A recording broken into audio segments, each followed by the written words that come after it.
973. A'udzubillahi minasyaitonirrajim. Bismillahirrahmanirrahim.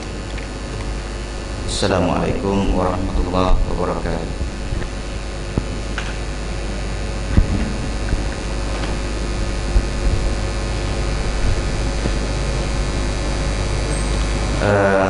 Kita sambung berkenaan dengan satu pertanyaan yang diajukan oleh Nabi SAW kepada iblis apabila iblis datang menghadap kepada Nabi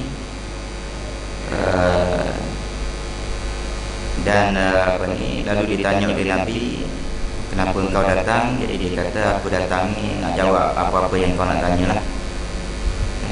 Jadi antara yang ditanya oleh Nabi, berapa orang musuh kamu daripada umatku? Jawabnya 15. Pertama, imam yang adil, iaitu pemerintah. Bukan tu imam, pemerintah. Yang pertamanya engkau, yang kedua tu pemerintah, yang ketiga orang kaya yang merendah diri, keempat pedagang ataupun peniaga korporat yang jujur, 5 orang alim yang khusyuk, 6 orang mukmin yang suka menasihati, 7 orang mukmin yang murah hati, belas kasihan, 8 orang yang taubat dan tetap pada taubatnya, 9 orang yang menjauh dari segala yang haram, 10 orang yang tetap berwudu, 11 orang mukmin yang banyak sedekah, 12 orang mukmin yang baik budi akhlak, 13 orang mukmin yang banyak jasa gunanya pada manusia, 14 orang yang membawa Al-Quran dan selalu membaca, 15 orang yang sembahyang tahajud. Lalu ditanya pula oleh Nabi, siapakah kawan-kawan kamu? Jawabnya 10. Pertama, raja yang zalim, yang kedua orang kaya yang sombong, ini geng syaitan ataupun iblis. Pedagang yang khianat, pemabuk, tukang adu domba, yang keenam pelacur. Kita sambung yang ketujuh. Yang ketujuhnya ialah pemakan harta anak yatim. Ini kawan kepada iblis. Disebut dalam dalam kenyataan iblis ini, orang yang makan harta anak yatim adalah geng aku. Kenapa disebut tuan-tuan? Benda ini adalah benda yang sering berlaku dalam masyarakat kita. Harta anak yatim itu diguna pakai oleh orang yang menguruskan. Anak yatim ni dia tak dia bila sebut anak yatim, dia dikategorikan sebagai safih. Safih ni apa dia? Tak cerdik. Kalau dia cerdik, kita tak panggil anak yatim dah. Dan bila dia cerdik itu bila dia balik. Bila balik tu kita berhak, dan dia berhak minta, dan kita pun kena bagi. Baik. Persoalan yang berlaku dalam masyarakat kita ialah bila mana anak itu bertaraf anak yatim, iaitu masih lagi belum belum mencapai umur yang boleh diserahkan harta benda, masa itulah maknanya syaitan mari usik. Betul kita kata ini harta anak yatim, tapi syaitan ni dia usik lain. Ini saya cerita ni, orang panggil pengalaman saya berdepan dengan kes penjagaan anak yatim. Syaitan bagi ayat yang baik. Ingat, syaitan dia tidak, mula-mula dia akan tackle dengan cara kasar, orang panggil. Dia strategi, orang panggil ialah maknanya khid'ah ataupun strategi tipu daya daripada syaitan. Pertama sekali dia straightforward. Zina, minum arak, oh tak layak. Jangan semayang, lawan orang tu semayang. Tak apa, awak semayang. Baik. Bila berlaku kes anak yatim ni, dia bagi ayat yang cantik, dan semua orang dia ada perasaan kasih sayang kepada anak yatim. Bila mak ayah mati, maknanya atas nama bapak saudara ke ataupun tok ke apa benda, okey, jaga siang budak ni. Tapi syaitan mari ikut lain. Ikut mana? Dia kata duit budak ni daripada perak duduk situ, bayar orang meniaga kan. Dia ikut tu. Bila meniaga berkembang. sekarang ni duit budak ni ada katalah maknanya budak ni punya duit ada lebih kurang 20,000 ni bila dia besar besok nak mengaji 20,000 tak cukup. Syaitan main ayat tu ya. Jadi bila main ayat seperti itu, maka hak jaga harta yatim itu memikir dia lain juga. Sama ada dia gunakan untuk diperniagakan ataupun dia melabur, dia tak bagi mereka.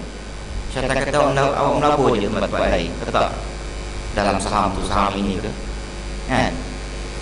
Jadi akhir sekali yang menjaga harta anak yatim itu terpedaya. Bila terpedaya, maka akhir sekali habis duit tersebut. Itu maknanya yang cukup licik Tapi ada juga yang terus dia tackle terus, dia kata awak guna dia budak ni sebab awak jaga dia, awak guna tak ada masalah. Guna tu tak ada masalah kalau nak guna untuk kepentingan budak itu, tetapi digunakan secara berlebihan. Tetapi ada kes yang saya pernah hadapi, ialah abang kepada budak itu sendiri. Budak-budak tu kecil, bergabang pak saudara. Mana budak-budak kecil dan yang menceritakan benda ini ialah abang tok budak tu lah. Tok anak yatim. Tok anak yatim. Jadi dia menceritakan masalah, dia kata dia pun nak tegur anak, dah tegur dah, dia kata tapi anak dia tu pak saudara pada budak tu. Tegur kan melenting. Last sekali duit budak tu langsung tak ada. Pergi ke mana? Digunakan untuk perniagaan lingkup. Jadi inilah tuan-tuan yang syaitan dimasuk dalam geng. Dia kata makan anak yatim ni, harta anak yatim ni nampak gaya simple, tapi dia kata aku tackle habis-habisan sampai mereka orang tu makan harta anak yatim. Maka bila dia makan harta anak yatim, maka dia sudah termasuk dalam golongan aku. Nombor 8, orang yang meremehkan sembahyang. Orang yang meremehkan sembahyang, mudah-mudahan kita tidaklah ini. Nombor 9, menolak zakat, itu tidak mengeluarkan zakat. Hal ini mungkin masih ada, walaupun daripada kalangan orang masjid, kawan surau. Sebab masih lagi saya jumpa bila bercakap-cakap harta banyak. Saya berani cakap benda ni sebab saya dulu, saya dah beritahu kepada tuan-tuan, saya pernah bersama dengan Amanah Raya. Jadi saya tahu maknanya harta beberapa orang tu memang harta banyak. Salah seorang daripadanya saya pernah handle satu kes, harta dia hampir 1 bilion, 7 dekat 800 juta. Jadi saya handle kes dia tu, dan bila dia check, memang dia jenis-jenis nak keluar zakat dia tak ada. Melayu lah ni. Kalau Cina tak ada masalah, Melayu. Dan apa yang berlaku, harta dia tu macam makin tak ada. Dia macam tu. Jadi orang yang tidak mengeluarkan zakat ni memang banyak lagi. Sebab pada fikiran orang Islam Melayu, zakat ialah zakat fitrah. Zakat harta ni, zakat pendapatan ke apa benda ini baru lah.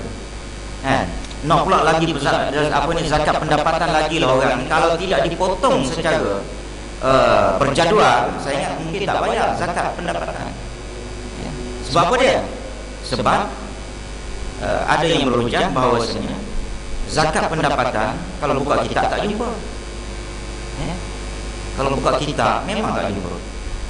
Cuma kitab baru, sebab itu saya kata memerlukan satu orang ulama yang dia ada keberanian mengkaji, dan dia nak mengkaji dan mengeluarkan satu pandangan yang baru. Dia mesti ada kekuatan ilmu usul fiqh, ilmu yang digunakan untuk memutuskan sesuatu benda yang baru yang tak ada dalam kitab tu, dia boleh putuskan.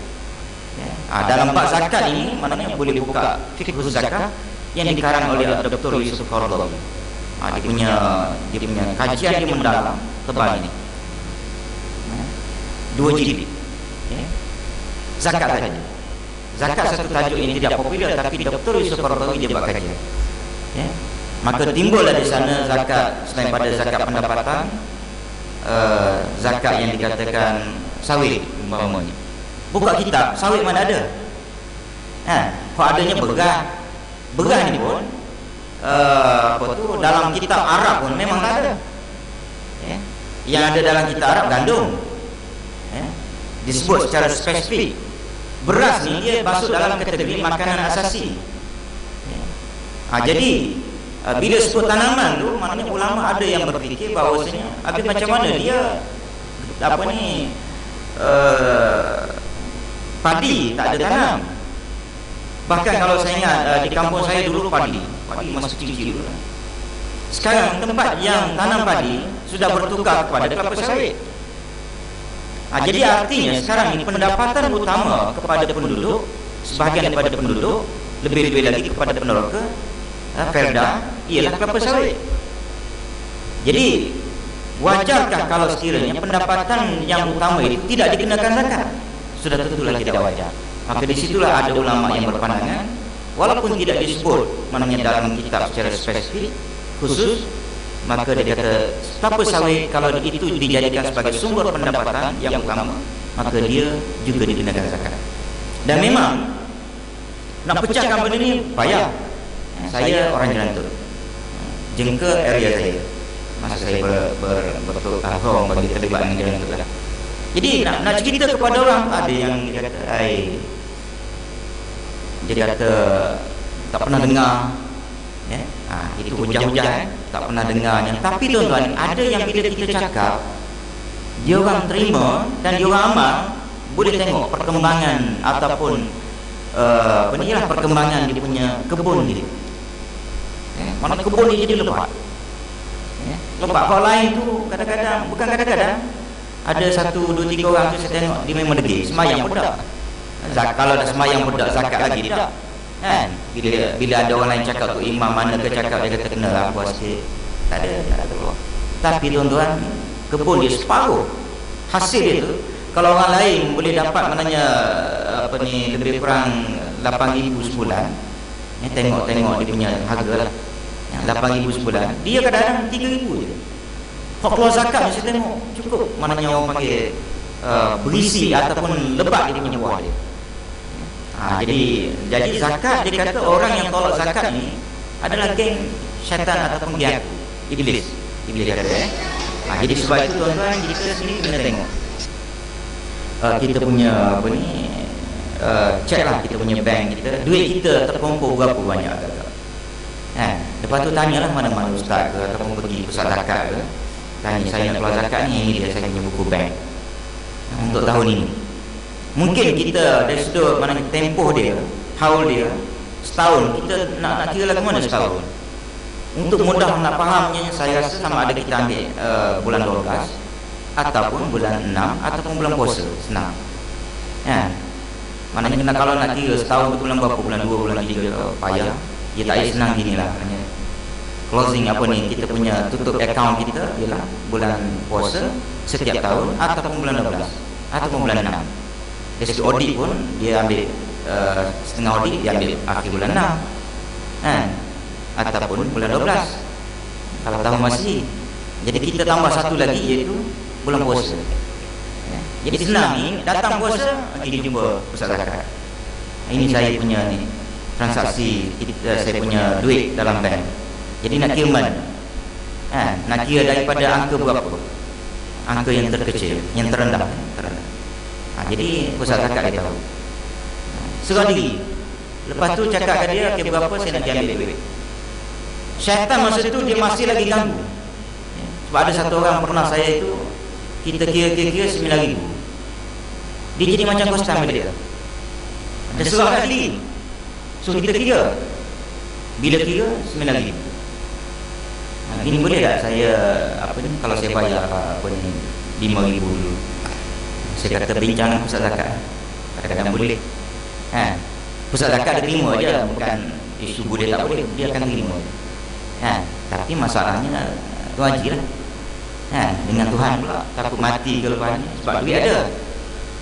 Saya cakap lagu tu sebab duit ada, kalau tak ada cerita lain duit banyak. Baik.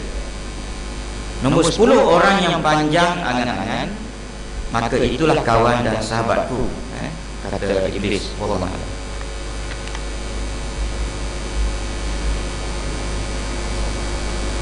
Bismillahirrahmanirrahim. Wassalatu wassalamu ala asyrafil anbiya wal mursalin.